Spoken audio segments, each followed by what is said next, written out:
How's it going, everyone? It's Harvey from Weather SpongeBob. Today is February 11th, 2022. As of today, we're gonna focus on the next major snowstorm that could impact the Midwest next week, as well as other snowstorms that could move through the United States within next week. Well, before I begin, make sure to subscribe if you want to see more weather-related content. Make sure to like if you like this video, and make sure to turn on post notifications if you want to see even more weather-related content. So let's begin by taking a look at the current radar for the lower 48, and we do have this area of rain showers moving through the Midwest and now approaching the Northeast. But you see that most of the winter weather is north of the United States Canadian border, where it seems like this low pressure system is going to move a little bit too far north to bring a lot of winter weather further southward into the Great Lakes and the Northeast. So this should primarily be a rain event for most of you guys in the Northeast, outside of maybe the higher elevations of the Northeast, where you could receive snow, especially in the Adirondacks. But outside of that, it should primarily be a rain event and not much of a worry when it comes to winter weather or just regular rain showers, as this isn't going to cause a flooding threat or any sort of thunderstorm activity, as there just isn't enough unstable air in the atmosphere. So nothing to worry about with that low pressure system. We do have a couple snow showers, but again, they're very light throughout the Rocky Mountain ranges. But what's interesting is that right in front of this low pressure system, we're seeing a strong southwesterly flow that's bringing temperatures well above average. I'm talking about the temperature is 15 to 20 degrees above average. If I were to show you guys a current temperature map throughout the United States, you see that a lot of the Northeast is experiencing temperatures in the upper 50s to lower 60s, where Washington, D.C. is receiving a temperature right around 66, which is well above average for this winter. And not only that, it's very sunny out, and the conditions are clear for the most part. So it's just going to be one of those spring feeling like days throughout the Northeast. So make sure to enjoy it. And you see that it extends to the West Coast as well, where temperatures right around Southern California and even places further northward like this Bay Area and including Oregon, you're seeing temperatures well above average in the 60s, 70s, and close to 80 right around Southern California. So just a large area of well above average temperatures. So make sure to enjoy it throughout the United States. But that could change by next week. So as of course we do have a potential for Midwest snowstorm moving through within the next week. So if I were to show you guys what the computer models are saying at this time, let me show you guys right now.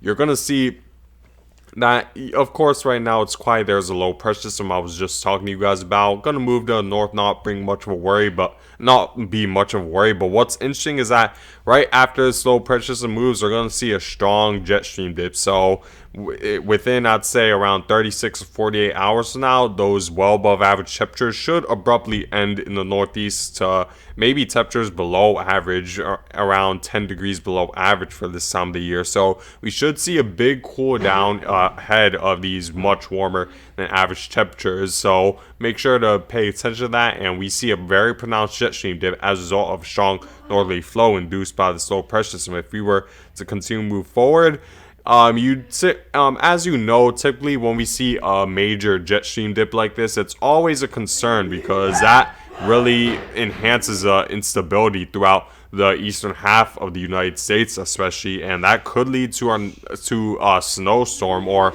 a major sort of low pressure system developing. And however, that doesn't seem to be the case, as we do see a low pressure system develop in front of this jet stream dip just off the North Carolina coast. And however, it seems like the low pressure system is going to be just far enough offshore to not bring much snow. We could maybe see a couple snow showers, especially the Delmar Peninsula, southern New Jersey, and Maryland, but not much outside of that. But let me now move on to next week, because that's when things should get interesting. Because first, we're going to see this Clipper system move through, and while this will move north, mostly north of the United States border as of right now, and not bring much of any snow, what's interesting is that behind it we're gonna see a strong northerly flow, and that should steer this Clipper system behind it further southward, and that'll create just enough of an unstable environment, I'd say, by Wednesday of next week for potentially a major snowstorm to develop, where we see the millibar pressure drop down to the lower 990s, and we see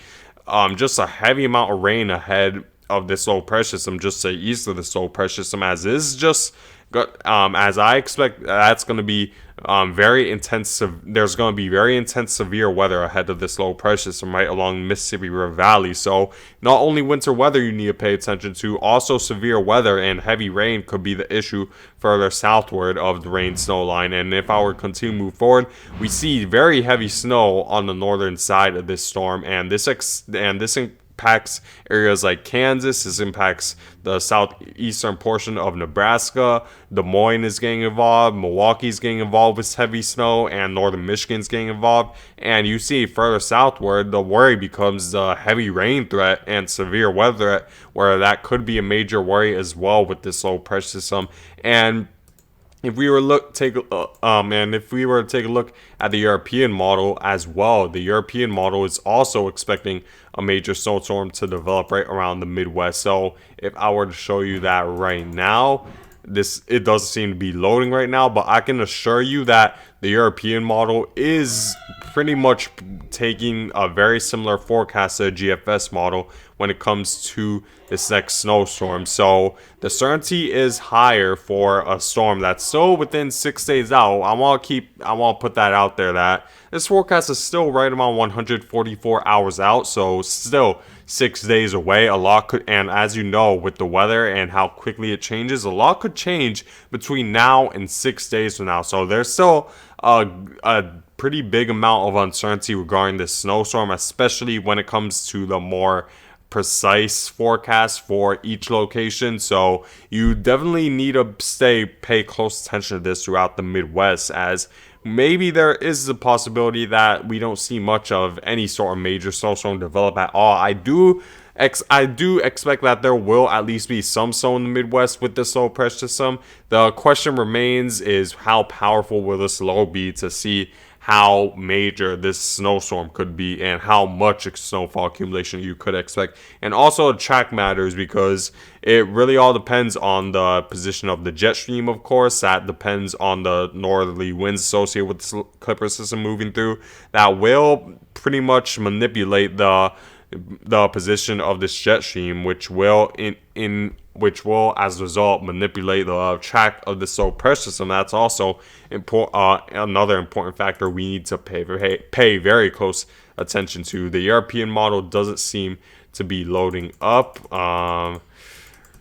Yeah, I apologize, this isn't loading up, but I can assure you the GFS and the European model are very similar at this time. Now let me show you guys the snowfall forecast for the GFS model. Give me 1 second. Okay, now showing you guys the European model. You're going to see that the European model is also agreeing with the GFS for the most part. However, it does bring the snow a little bit further southward, and you see that the area of snow, I'd say, isn't as large as the GFS model, but for the most part, it's right around the ballpark with the GFS model. So that's definitely something we want to see, because it does raise certainty when we're talking about forecast 6 days out. But again, there's still uncertainty as a result of this storm being 6 days out. So although the computer models are in agreement right now, just keep in mind there's still uncertainty with this snowstorm. Now let me show you the snowfall forecast the European model is expecting. So if I were to move forward with the forecast, you see that the European model is taking a large area of over 6 inches of snow. This includes Milwaukee. This includes areas just north of Detroit, Michigan, where you guys are experiencing well over 6 inches of snow. And this even includes places further southward like Kansas and Missouri. They're getting involved with over 6 inches of snowfall. But again, this is subject to change, so make sure to be aware of that throughout the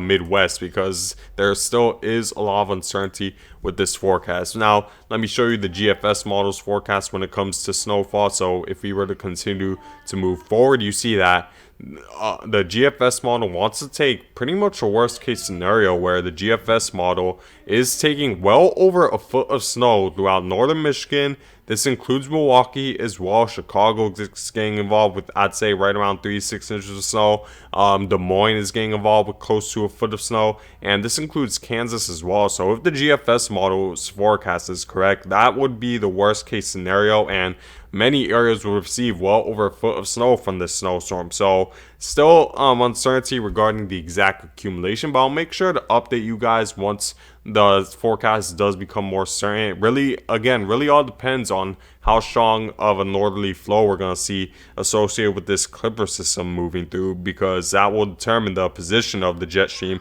and that will manipulate the track of this storm as well as the amount of unstable air there will be in the United States. So that's something we need to keep in mind over the next several days throughout the United States, but I'll make sure to update you guys with the forecast. Now let me show you guys the potential for severe weather. So this is the surface-based convective available potential energy forecast, because there certainly is possibility of severe weather associated with this, and you see that we do see a little bit of available potential energy right around the southeast, which could mean that a severe weather threat would be associated with this storm. Of course, it isn't as high as you guys typically are used to when it comes to a severe weather threat, but I think that could change once the GFS model does become more certain about the amount of unstable air that will be in the atmosphere by the Thursday time frame of next week. So definitely something to be aware of as well, because severe weather, I think, could be an issue as well associated with this storm.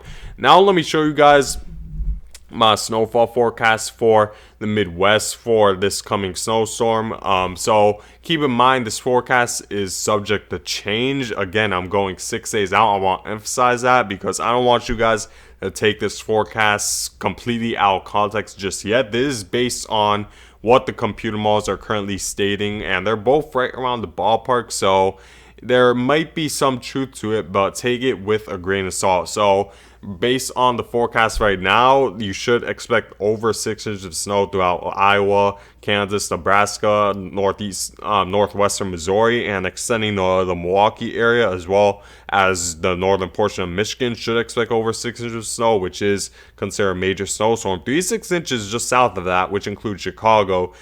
This could include Detroit as well, and Kansas could get involved. And then 1 to 3 inches just outside of it, as it does seem like you will experience the heavier snow bands in the 1 to 3 inch area, but it's still certainly subject to change over the next several days. So make sure to be aware of this next week for the Midwest, because you could be in for another major snowstorm after a pretty big warm up throughout the United States. So make sure to be aware of that in the Midwest. But anyways, guys, I thank you guys for watching. Make sure to subscribe if you want to see more weather-related content. Make sure to like if you like this video, and make sure to turn on post notifications if you want to see even more weather-related content. And I hope you guys all have a great day.